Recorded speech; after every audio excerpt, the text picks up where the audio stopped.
Welcome to another episode of America in Black and White. Hey, this is Charles King, and I'd like to thank each and every individual that's following us tonight on this wonderful Friday night before Christmas.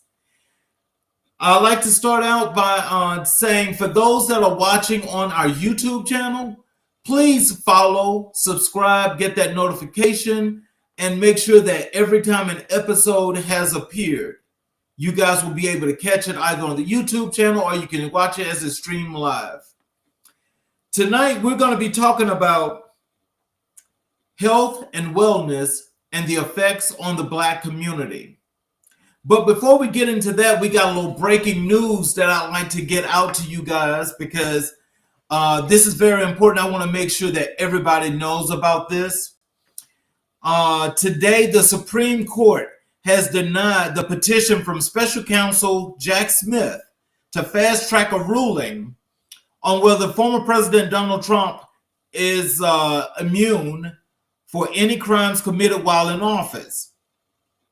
With this release, the Supreme Court has denied this claim and has not made a notice or a statement as to why they are denying this claim. Now, you know that case is in Washington, D.C. It was set for March 25th, 2024. They're trying to get this thing moving. They've done everything necessary. They've selected jurors. They've done what they were supposed to do. Trump is trying to get this case moved until after the election, but Judge Chutkan denied that, and she said that she would give him this opportunity to appeal, which he was going to appeal to the circuit court that's there in D.C. Well, Jack Smith did one better, where he wanted to take the case straight to the Supreme Court, have them rule on the case, so they can move forward with this case and have it on docket and continue to just do what it's supposed to do by March 25th, 2024. Well, with them doing this again is clearly stating that justice denied is justice not served. And what the Supreme Court is doing is they are prolonging this and they are trying to make this situation as worse as it possibly can be, which means they are trying to contribute to the destruction of democracy in this country. Now, we know that the justices that's on the Supreme Court, that there are 6 conservative justices there. And altogether, they are trying to rewrite the history of this country without even having to use the Constitution. They're bypassing the Constitution, and they're doing everything possible to give this criminal a chance of becoming president again of the United States of America. Now, all of us that are here know better, that we know if this was anything dealing with somebody Black, they would rush this to judgment. They would be under the jail. They would be past prison. They would be dead. This is what privilege looks like. This is what those people that want to vote for this, those 71 million people that voted for him in 2020, this is what they want to see, and the Supreme Court is giving them what they want. Now, there is nobody that's as reasonable and sound in mind that would actually say that this is this situation should not have been taken up, ruled upon, and moved on. You see, when you've got billions of dollars and you can buy the Supreme Court, because the thing is, they're all bought. And of course, Clarence Thomas is the one that's being paid the most.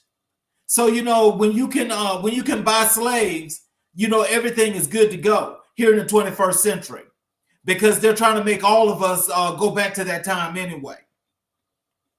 But at any rate, I just wanted to give you guys this news because this is something that we all should be following. And this is also something that we should be using for fruit for thought. Forget how you feel about anything else, but I'm saying to you all, if you all don't do what you're supposed to do and get out there and go and vote for Joe Biden, you're asking for trouble. I mean, there's nobody else that you should even think about voting for. If you got to hold your breath, hold your breath. But I'm telling you, do not play around with this situation, because they are trying to give Donald Trump every opportunity in the world to become president of the United States again and make everything that's non-white a slave. That's what they're trying to do. That's what they're trying to do. And if you all don't do what you're supposed to do, then you're taking a chance on your life, our children's lives, grandchildren's lives, great-grandchildren, and so forth. Because there will not be a future if this racist, evil individual is put into the White House. So we'll move forward with the program. I just wanted to give you guys that breaking news in the beginning. So we're going to talk about health and wellness, and we're going to talk about the effects that is happening here in the Black community. So to start off, health is wealth, and when it comes to communities, the impact of health is profound.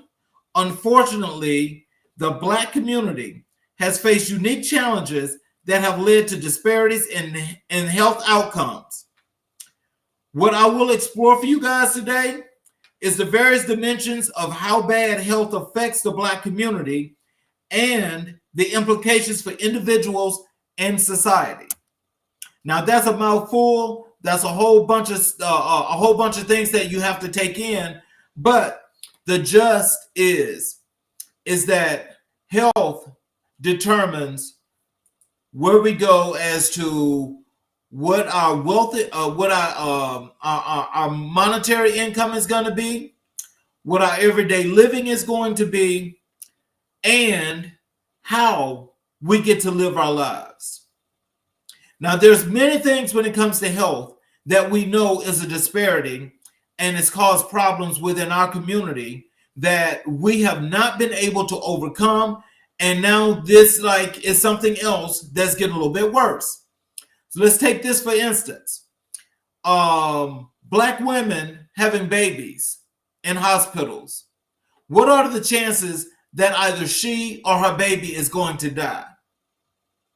What are the chances that when she has that baby, that she comes out the hospital with all kind of issues that possibly she might not even be able to have a baby again? What about if the baby does survive? The baby has got birth defects that wasn't even detected when it was inside the womb. What about when we got folks that couldn't afford at some point to go to the doctor? Thank God now for the Affordable Health Care Act, because the Affordable Health Care Act has made it feasible and made it affordable for everyone to have an opportunity to see a doctor. Now, your care might not be top tier, depending upon what kind of plan you got, because, some people don't have top tier plans.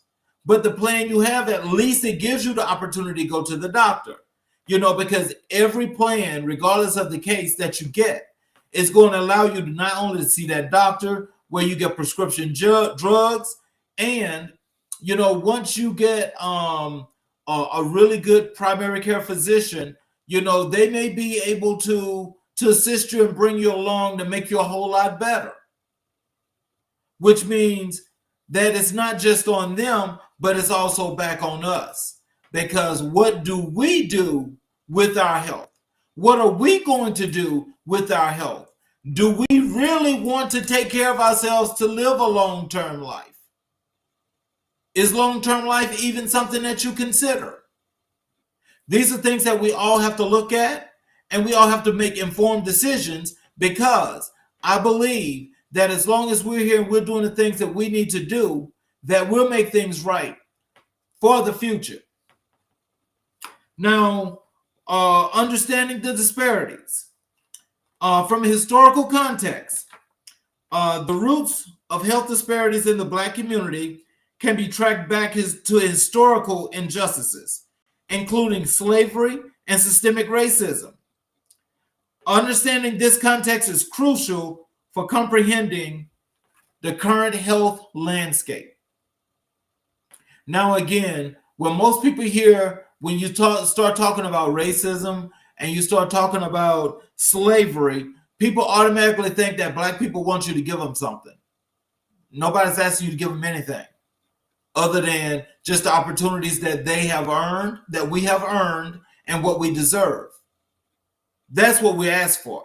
We don't ask you to give us anything, because if just that part was done, and from a health perspective, you would really be amazed at how many people will not only rise up like they're supposed to, but have a really, really long-term life where health is like just, if the health is running well, that they're really the best that they can be.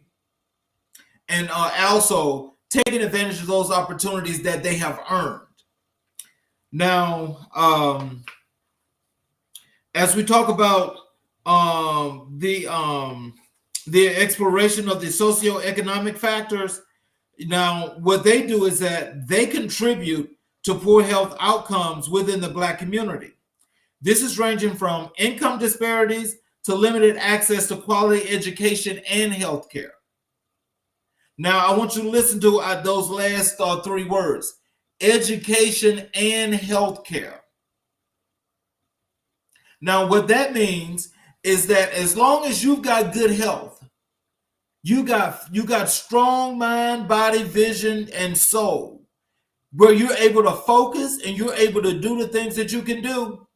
That means that when our kids are in school, or we're in school as adults, or when the kids go to college, as long as you're able to do those things and you can focus, then you're able to have a vision that's probably non-competable. And what that means is, for the strengths and for the smarts that we have, that means that we would probably be the ones wound up teaching class. But if we're not on our grind and we're not doing what we're supposed to do, then those kind of things don't happen. And now I want to bring up some things about the health challenges in our community. We have higher rates of chronic diseases in our Black communities. Again, we have higher rates of chronic diseases. Now, I'm sure you all know exactly what that means. Now, we're talking about examining the disproportionate prevalence of chronic illnesses such as diabetes, hypertension, heart disease, and this is contributing to the not so well-being of the Black people in our communities. Now, what is known to be something that we all, have a problem with is like everybody is being told that they have diabetes. Now, that's cannot be true. But it's like everybody's being considered a diabetic. They're giving everybody these drugs, and the drugs that they give you are the drugs you're not allowed to come off of, and you can't come off of them, because if you do, then you're going to cause yourself more harm. So why is it that they're loading people down with these diabetic drugs? See, this is where you have to challenge not only the doctor, but you've got to be up on your own health, which is why I say it comes back to you as well. Because you cannot expect to go to the doctor and expect the doctor to tell you everything you need to do and tell you that, you have diabetes and there's nothing we can do about it. We know better than that. That's a problem. Everybody cannot be considered a diabetic. You don't be happy. I mean, your life has not been good for like the last 3 years, and then all of a sudden you have no issues whatsoever, and you go to your doctor and your doctor tell you you have diabetes. It's like, really? How did that happen? Where did it come from? Was it in my water? That is just not that's just not feasible. But we got to do something about that. So the thing is, besides the chronic diseases, we also have a mental health stigma that we have to follow. Because now that stigma is, there's something to that. Because not all of us can say that our mental health is good. And sometimes, especially when you're in the Black community, a lot of us are like, no, I'm not crazy. I'm not hearing things. I'm not forgetting. But all of a sudden, you slip. And when you have that slip, people see things that you don't want them to see. So you either deal with it or you don't. But it's always good to do preventive care. If you feel like you've got some issues where you need to go and see a therapist, please go and see a therapist. We actually just had Mr. Kenyon Glover on the show, who was talking about mental illness and how he realized that there were some coping mechanisms that he could not deal with, and it forced him to have to go and see a therapist. His had got so bad that he wanted to commit suicide. Now, I applaud that brother, because what he did is he realized that he had to take care of himself. So when he realized he needed to take care of himself, he did what was necessary. This is what everybody needs to start doing. Let's take advantage of our own situations, have our own situations under control, and have some sort of knowledge that if you're seeking help, you can pretty much realize if you're being taken to the extreme or if you just don't want to do it. So in other words, you'll know if a doctor's trying to take you past where you need to go. So with mental health, I want you to know the stigma surrounding mental health in the Black community and how it hampers seeking help and contributes to negative health outcomes is you start having to have healthcare access barriers. With those barriers, you start to face challenges, that denies you access to quality healthcare. So so that means that if you're being blocked and the healthcare you are not able to get the quality healthcare that you need, then you've got to find a way to get yourself to the point that, you either want to live or you don't. I hope everybody chooses that they want to live and always want to do the best things for themselves. But, sometimes when you have a slight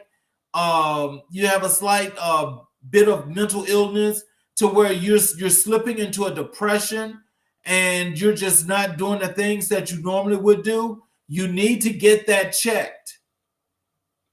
You need to get that checked.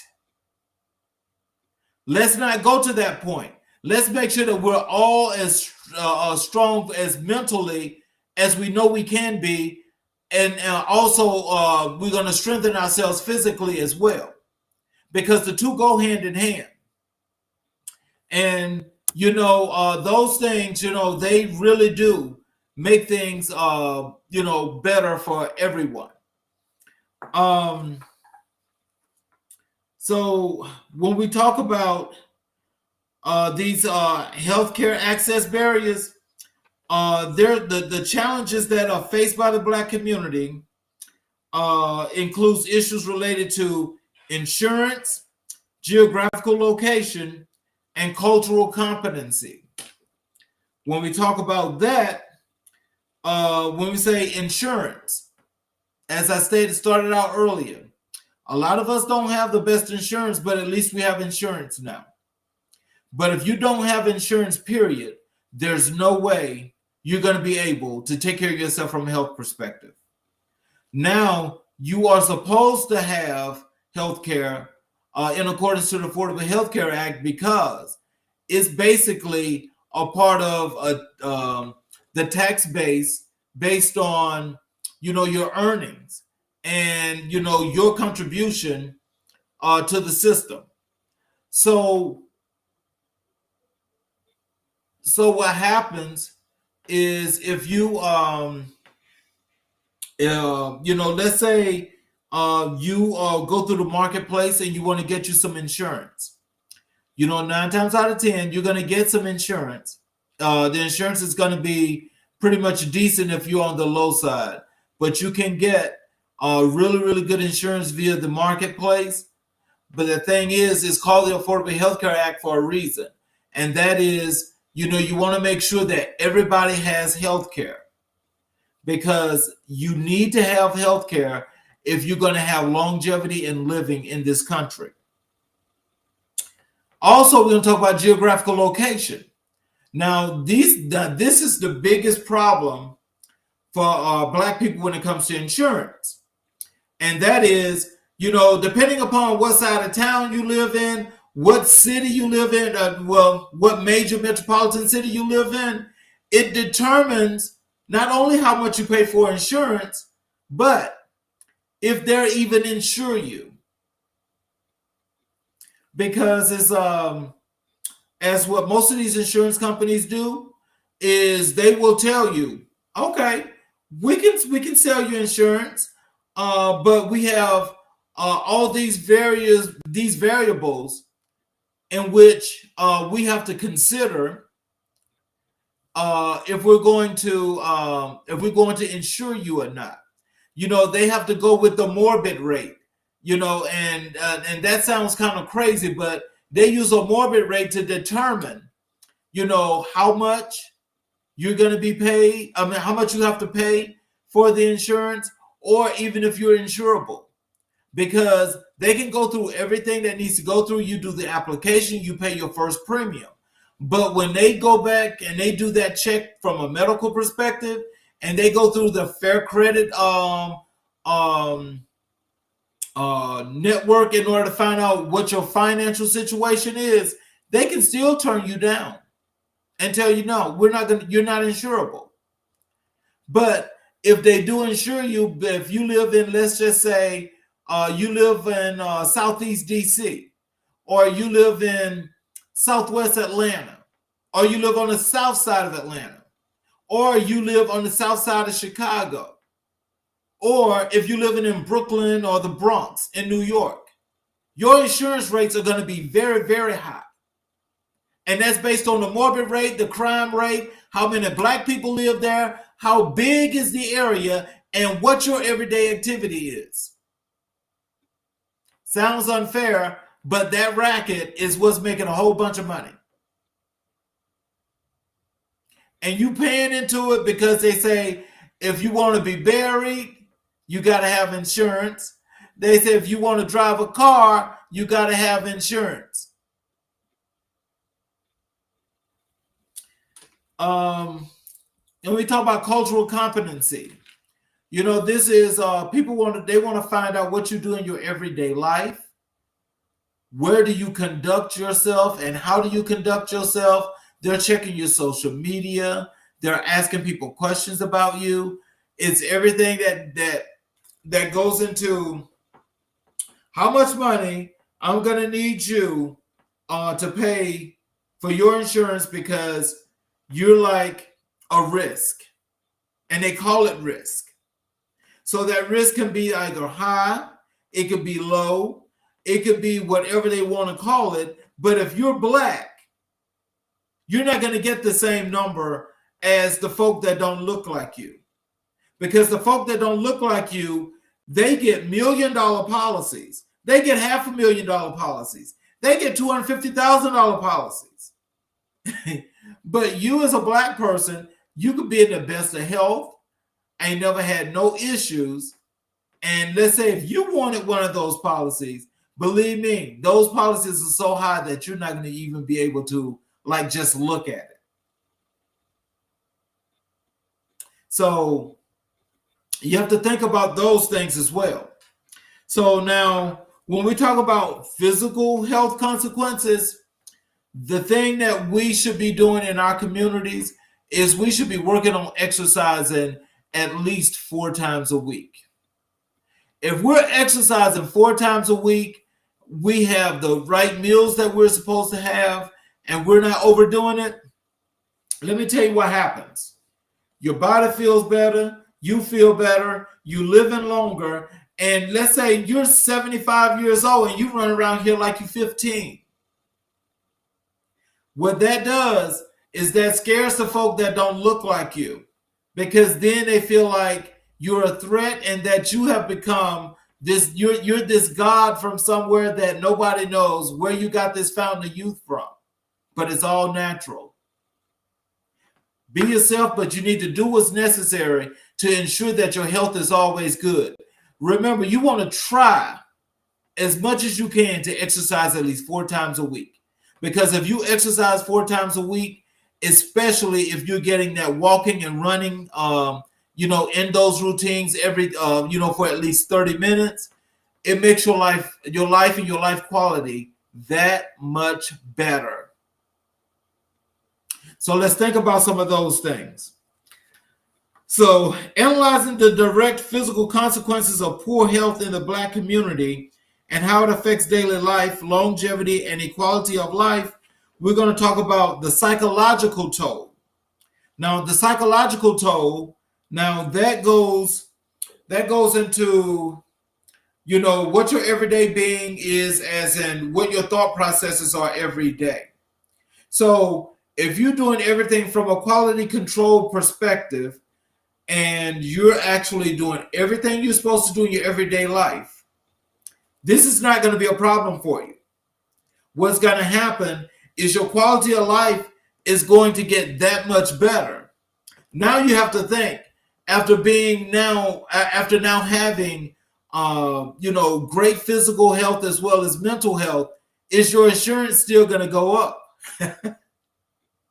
That's a good question, because as they say, people are living longer. So if you're living longer, then that means that there's going to have to be a way you're going to have to pay a little bit more for that insurance that you want.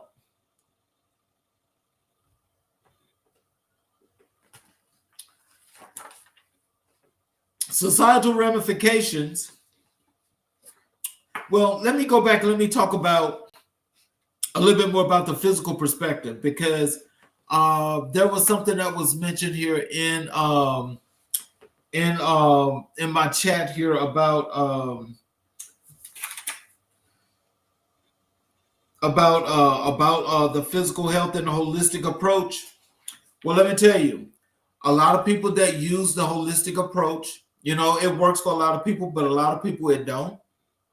Now, that's something I say, as long as it's proven and you do it and it works for you, then that's fine. But the thing is, you've got to remember that when you're not trying to put so much of all this other stuff into your body and you want it to be strictly natural and you just want to live by that, I don't have a problem with that. Actually, I think that's a really good thing. But I think the thing is that when a lot of people get on a holistic approach where they're trying to just do things naturally, it does not work. And it winds up not working because everybody has a different body genetic makeup, and we have a different genetic makeup. Your coding is a little bit different than, let's say, your best friends or your friends that you're so used to maybe doing workouts with.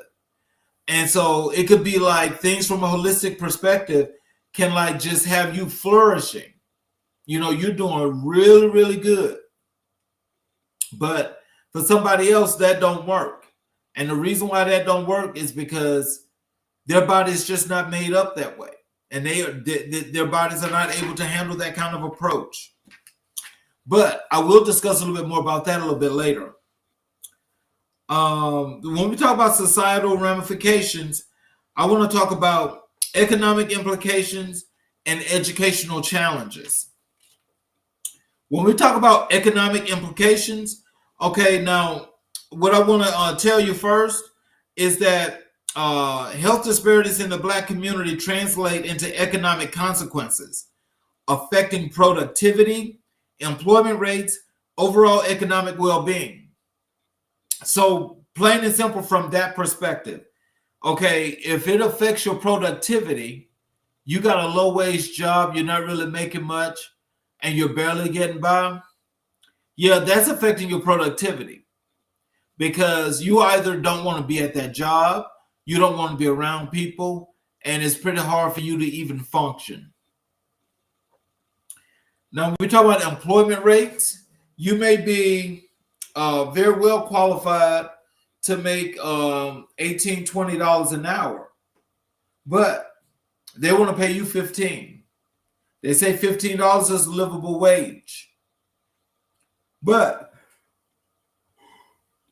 if that's not working for you, and that's something that's going on with, but it works for other folk, then I guess that's fine and dandy. But, then this is why some people, wound up stressing out and working 2 and 3 jobs. It's because they still feel like they're not making enough money. That is well identifiable in the Black community because it's happened for so long and it's continuing to happen. And it's almost like people are just not even caring. The other part of that is the economic well-being. And what the economic well-being is the encompassing part of everything you work that you make at your job, which includes the rate, the job itself, and how long you have to work. Because in a lot of these things, they have you working hours and hours and hours and hours, and it still winds up not being enough. The other thing is that when it comes to the economic well-being, is we have to talk about, what is your environment like? Where are you living? Is it infested? Is it one of those things that you have to worry about? To where you don't know what your living conditions are going to be and what's going to actually happen to you. We don't need you to have those situations, but these are things also that you need to think about. Because if you're stressed a whole lot, then stress brings on fat. It gets you unhealthy to where you can't sleep. And, you're never really thinking clearly or focusing the way you should. Now, talking about the educational challenges there, examining the link between health and education, discussing how poor health can impede educational opportunities for individuals in the Black community. So what we're talking about here is, when you're used to just doing, things that will keep you just at bay to where you're just doing enough to get by. It looks like that's how a lot of us are set up for this failure that's happening right now. Because all opportunities are never going to be given.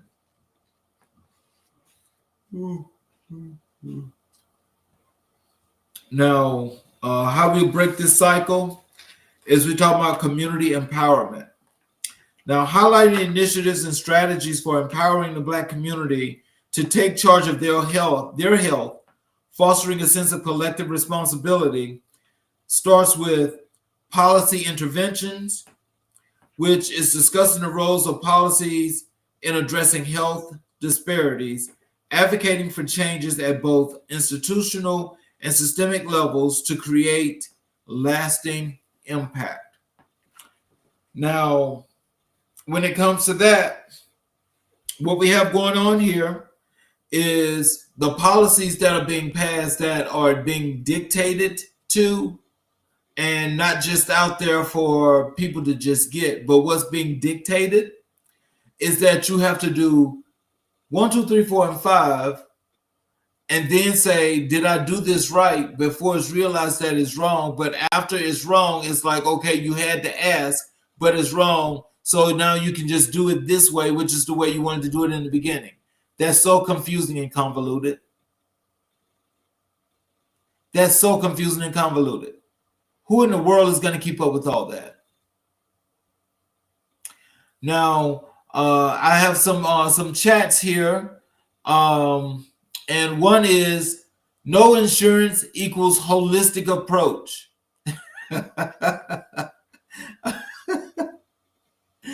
that it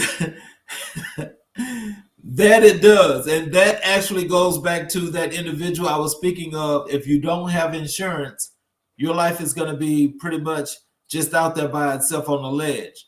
But just so you guys know, if you don't have insurance but you have a job, I want you to know, when you do that tax return, you're going to be penalized via your tax return for not having insurance. So I just want you to know that. So you're going to have to get insurance. Something else here. People have worked themselves to death to still struggle. That is so true. That's so true. So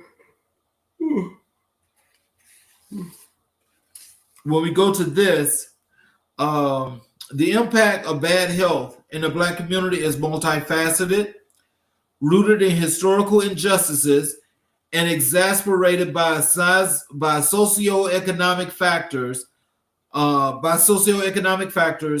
And understanding these complexities is essential for implementing effective strategies to improve health outcomes and promote equity. Well, I don't think anything that we do is going to get us equity unless we're like another 30-something years down the road, because being connected and having everything continued to work towards socioeconomics where everything is equal, it seems like that barrier has been made even worse and worse and worse. So we just have to find a way to get over it. I have a question here. What do you think the best thing for Black people to do to survive outside of the box of health wise? Okay, now I think outside the box, which is actually the best way to think. I think what can happen is that in our communities, we can either start building our own gyms, or we can all do it as a community, get out and exercise. But we're still looking at that at least 4 times a week. We can all get out and exercise. Because by doing that, it allows us the opportunity to continue to do the things that that's going to make our life quality that much better.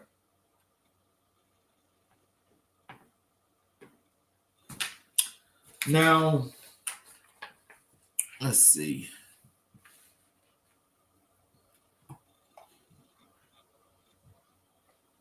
Okay, I'm looking here in the chat, and I am just looking to see some of these questions here.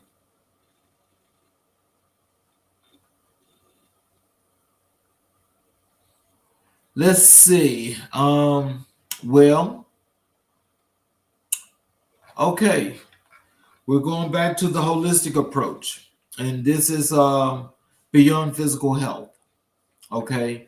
So what we're talking about here is, the person that wants to have everything natural, and with having everything natural, they're going to, they eat their small meals, or they do the fasting for the first 10 to 12 hours, or they fast for 10 or 12 hours at some point of the day. And so when they do that, then they eat. And they eat their natural foods that they're going to be eating, that's going to provide them all the nutrients that they feel like that they need. So in the process of doing that, you have to make sure that the vegetables or whatever the meat is that you're eating, if you're eating meat, that is quality and is doing everything it's supposed to do. And so the next part of that is when we talk about mental and emotional well-being, this is unraveling the interconnectedness. So if it's unraveling the interconnectedness, then that means that you're slowly but surely slipping away. So if you're slowly but surely slipping away, why is this happening? Why is this happening? There's not a good reason for it, but I'll tell you.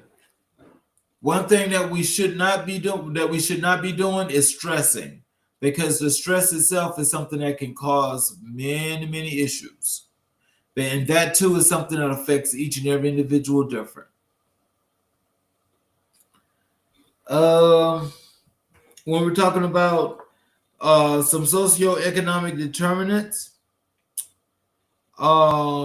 we can access the healthcare that's going to be bridging the gap.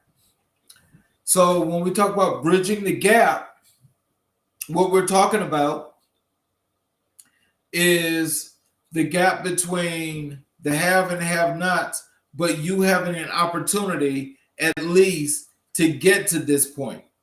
Because once you have the opportunity to get to this point, this is where you should be having the best opportunities of all the opportunities that you have. So,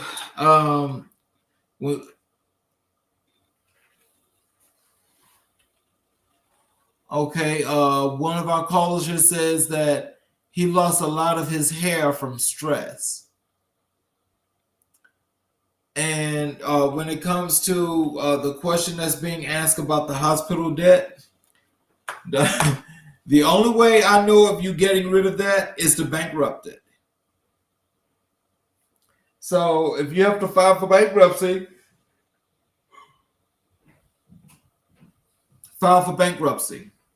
Because what that's going to do is if you need to start over, that's the best way to start over. That's the best way to start over.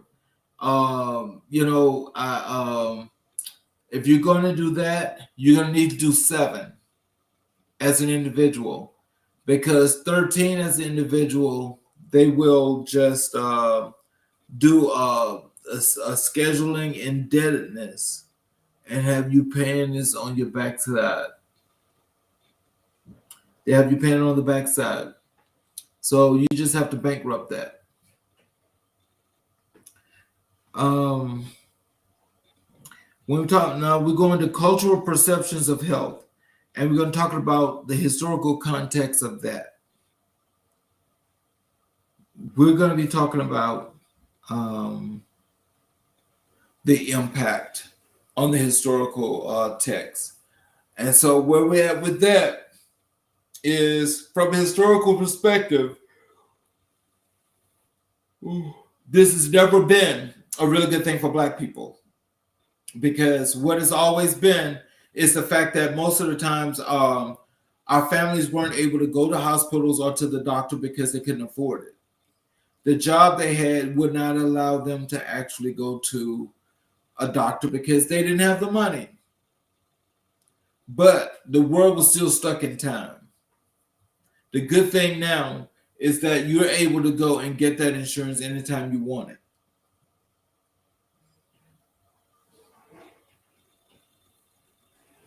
As a matter of fact, all of you that are out there, for those that are looking on our YouTube channel, please, like and subscribe.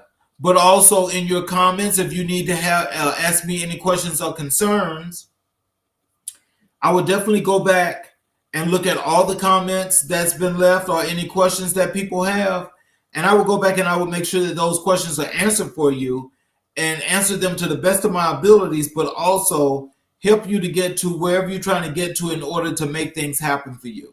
Because at this time, nobody should have to go through these issues about with hospitals and the bills that needs to get paid. The traditional healing practices or integrating the old with the new. And so basically, what is being said here is, from yesteryear to today, different policy yesterday, different policy today, but they merged together to make a brand new product. So if they are able to merge together in order to make things happen, to make this new product that's going to become a hybrid is not going to be for the everyday person. It's going to be for the person that's stepping up and stepping up and stepping up. So this is where socioeconomics come in, because if you can't afford it and you can't get it, but you need it, that's a problem.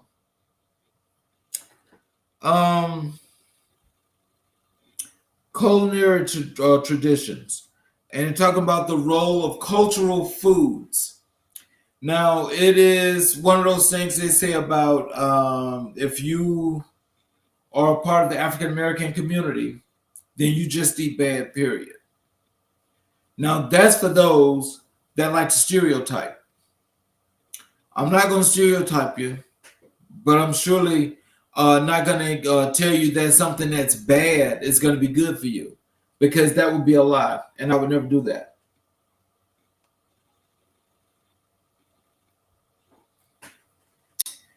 We're talking about nutritional education. When you talk about nutritional education, people, please start learning to read labels on your food. Once you learn to read those labels and you go to a nutritionist and you want to actually get on a real on a diet where you're actually healing your body from all those bad products in the past to come into the new, that is definitely worth doing. But once you see the nutritionist and you learn how to read these labels, your life is going to be so much better, because then you can realize when you're looking for grams of salt and sugar and fat and all those kind of things, it's good to take a break from that if you haven't, because you do not want your body to go to a plateau and then drop. If something like that happens, that's a serious that's causing serious issues for your body, and it's something that your body might not even recover from.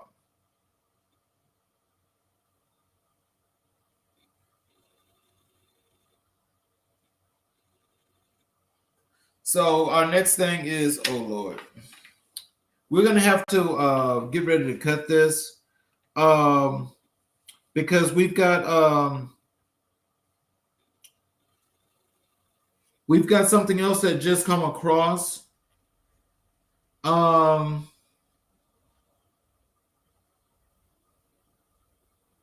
We're gonna have to well, let me just talk a little bit more about empowering communities here, because empowering communities is going to be very important here.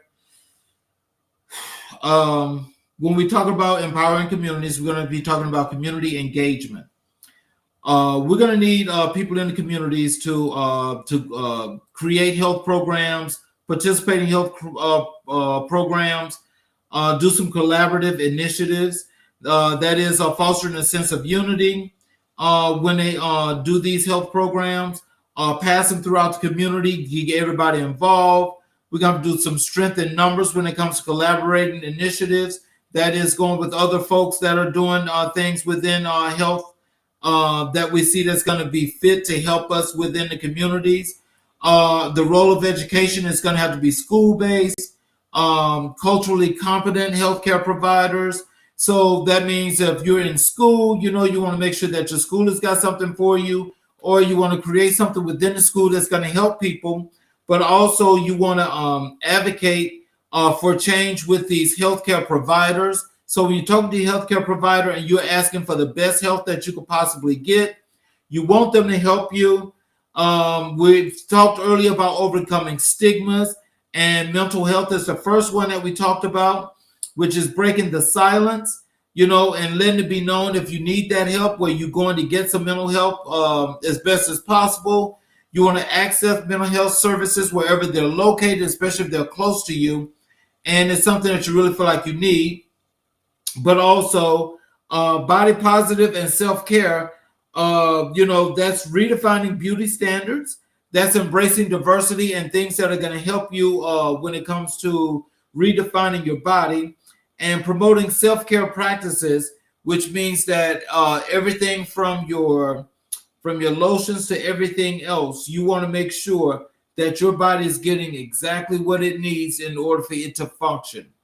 Because if it does not, then what that means is that there's some things that's going to be missing that could possibly be small, that could turn to be large.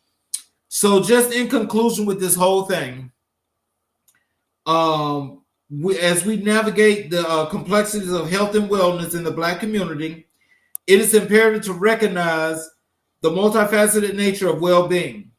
By addressing cultural nuances, dismantling barriers, and fostering community-driven initiatives, we pave the way for the healthier, more resilient future. So in all, I'm just asking you all to please do what's necessary to make sure that you have long health. Do your exercising. Make sure that you're eating the right foods, and make sure that everything that you're doing is going to be something that's going to be for the betterment of your body and the betterment of your community. I think it's always best if you work together with others in your community to grow it, to develop it, and for you all to do something that's going to spread throughout the community where everybody's on the same health plan.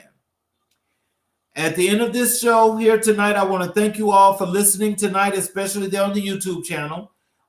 Please subscribe and leave me your comments and everything that you'd like to know. I will definitely check this out, and I will be there to answer those questions. And I want to tell you that I thank you all for spending this wonderful Friday with me, because you could be doing a whole lot more. And just look forward to our new our end of the year show. That will be coming up. That will be posted in advance. And in the new year, we're going to have plenty of great guests for you guys. And I really do appreciate your time. I want to thank you and tell you good night. And I will see